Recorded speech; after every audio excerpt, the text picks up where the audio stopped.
non? Des hommes de l'État, non? Effectivement. Explique-moi un peu comment tu es arrivé à même pour la torture et à incriminer des innocents. Monseigneur, avec toute confession et tout le respect que je vous dois, j'aimerais encore une fois à travers vous présenter mon énorme pardon envers la classe politique. Quand je dis la classe politique, M. Jean-Pierre Fabre, M. Agbo Mekodjo, Zeus Ajavon, et Jules Benoît Fangbedi, Pandé Adjaré, Éric Dupuis, Claude Amégambi, ces hommes qui vivent jusqu'à présent de cette amertume, qui les vivent au cœur, qui n'arrivent pas à poser leur tête tranquille face à un crime qu'ils n'ont pas commis. Ok, je voulais vous demander pardon à travers vous, qu'ils puissent accepter ce pardon irresponsable, inhumain, pas par ma volonté, mais par la volonté du président Faure Gnassingbé et de son clan. Quand je dis son clan, ses proches qui ont collaboré afin que ces incendies puissent avoir lieu et de me prendre comme bouc émissaire pour utiliser, de manipuler de toute façon d'une bord, parce que tout simplement parce que je participe à des manifestations de l'opposition, qu'à travers cela, on peut incriminer l'opposition et les traquer à tout coup. À part la torture, est-ce que quelque chose t'a été proposé qui a fait que vraiment tu as dû ne plus résister, que tu as avoué contre ton cœur, contre ta conscience, ce que tu as dit contre les... Est-ce que quelque chose d'autre t'a été proposé?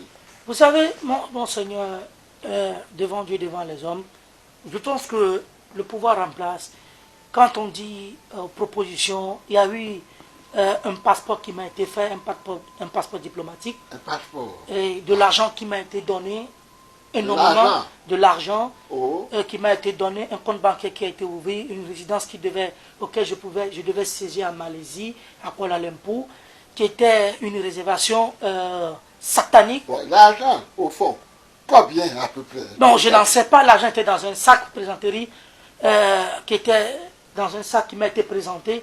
Tout ça, c'était pas, je ne sais pas savoir qu'est-ce qui se trouvait dans le sac, le nombre d'argent, la somme, c'était combien. C'était pas moi mon problème particulier. C'était de me décharger d'un fardeau qu'on m'a fait porter, de faire porter aussi à des gens qui n'ont pas commis un crime, tout juste parce qu'ils ont des idéologies politiques à contribuer pour l'évolution de notre cher pays, le Togo. Pour chaque citoyen et citoyenne de ce peuple de trouver un cadre de vie meilleur, à se soigner, à avoir une éducation, à avoir un droit de justice pour l'égalité pour tous. Donc c'était le but au fait du collectif Sauvons le Togo. Raison pour laquelle le jour de confrontation devant le procureur de la République, qui avait tout préparé avec les conseillers de Faure, en complicité avec le chef de l'État, pour que ce jour-ci, je pouvais juste simplement dire oui, M. Agbo Mekodjo et les membres du CST comme M. Fabre étaient les vrais responsables coupables de ces incendies, afin qu'on puisse les mettre en prison. Mais enfin, est-ce que tu n'as pas pensé aussi à ces braves dames dont tout le trésor au marché, ces personnes-là qui ont mis, tu n'as pas toute pensé une vie, à tout ça, une autre personne musulmane, bien sûr, aurait préféré mourir plutôt que de faire ce mensonge, non? Mais mon père... Regardez, ils sont devenus pauvres, ils sont devenus fous, ils sont devenus tout perdus. Tu n'as pas pensé à ces conséquences-là? Non, ces conséquences, je voulais juste vous dire, Monseigneur, je ne suis pas l'auteur de celui qui a brûlé le grand marché de Lomé. Félix Katanga, qui était à la tête du troupe, et ce sont ces gens qui m'ont arrêté, et Faure même par téléphone, il me l'a dit, que nous savons bel et bien que vous n'avez pas brûlé le marché. Mais le chef de l'État m'a dit, je sais bel et bien que vous n'avez pas brûlé le marché. M. Félix Katanga m'a transmis le téléphone, il me l'a dit, le chef de l'État le sait bel et bien que vous n'avez pas brûlé le marché. Mais vous avez l'accord du chef de l'État de contribuer à ces ententes politiques, telles comme il le veut. Et M. Félix Katanga a pesé de tout son poids avec son armée à une influence massive pour que je puisse contribuer à quelque chose auquel qui va à l'intérêt de leur pouvoir. Madame Ingrid Awade, une femme sadique sans cœur. Vous savez, je traite ces gens auxquels des assassins au col blanc. je mesure mes mots, c'est des gens sans cœur, ni pitié. Si demain, il faut y avoir un crime d'État encore, pour que M. Faure Gnassingbé puisse rester encore au pouvoir pour 50 ans, je vous le dis, je continue, je réitère mes mots, Monseigneur, ce pouvoir va commettre encore ces forfaitures. Ces forfaitures de crimes qui peuvent faire protéger encore Faure au pouvoir, ils seront encore prêts à le faire. Ça, je vous le jure, je vous le rassure. Donc, c'est des gens auxquels je qualifie des assassins au col blanc. En fait, je ne peux pas vous décrire aujourd'hui, Monseigneur, dans quelles circonstances chacun de nous a été arrêté. Ça a été un retrouvail. Après notre arrestation, chacun a été arrêté d'une part ou d'autre, auquel on a perdu un ami que moi je ne connais pas, je ne l'ai jamais entendu parler de lui, mais qui est un membre responsable auquel je rends hommage, le feu Étienne Yakanou, que la terre lui soit légère. Après 2 ans ensemble qu'on a fait à la prison civile de Lomé, on a été dispersés sous torture du gouvernement. Moi j'étais à Kara, Honorable Manti, qui est un député de l'ANC, sous Jean-Pierre Fabre, qui était à Tchévier, je pense. Il y a Ignace qui était à Takpamé, non, qui était à Sokodé, Sénat qui était à Takpamé, un qui était à Nero, aussi. Son nom me fuit un peu. On avait un collègue aussi qui était à Nero, à la prison civile d'Anero. Aujourd'hui, qui souffre d'un mot de rein, certains ont des problèmes de vue. Donc, on a tous une maladie en nous qu'on a pris de la prison auquel aujourd'hui quelqu'un séquelle d'une seconde vie avec ce monde dans lequel nous vivons. Monseigneur, j'ai vu déjà avec cette leçon des incendies à quel niveau le pouvoir était important pour les hommes.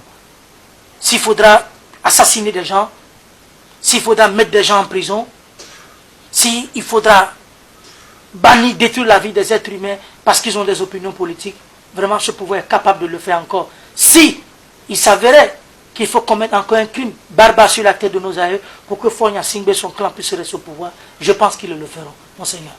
Je ne le souhaite pas. À Dieu ne plaise. Et que ça ne recommence plus. Amen. Voilà. C'est que vraiment, je suis atteint. À quel niveau du marché.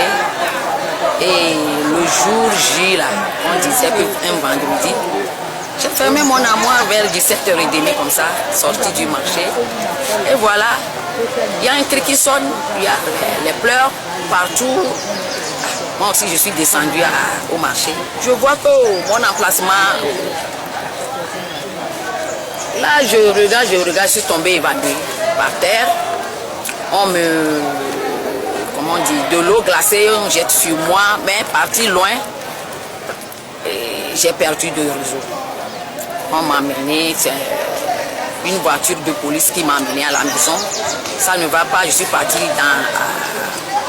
à l'hôpital de JP à Plao pour me faire soigner. Là, on m'a hospitalisé et ma famille ne sait pas là où je suis.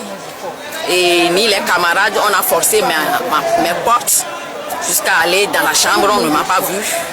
Et je suis resté là-bas pendant 1 an. Arrivé, mais des bijoux dans la mallette au marché là. J'ai demandé à visiter mon emplacement. On m'a dit, allez à la gendarmerie nationale et direction des impôts et à la sécurité. J'ai fait le tour du monde. Je n'ai pas pu aller à mon emplacement pour récupérer même les bijoux brûlés. Et vraiment, ça m'a touché. Le jour là, je suis tombée, les gens ne savent pas qu'il y a une personne par terre. Et les policiers ont chassé les gens comme ça là. Et voilà, ils ne savent pas qu'il y a quelqu'un ou bien quelqu'un. Les gens ont sauté sur moi. Voilà ma tête. J'ai rasé la tête, ça fait 4 fois dans l'année là. Et voilà, mon dos. Les gens m'ont piétiné. Excusez-moi.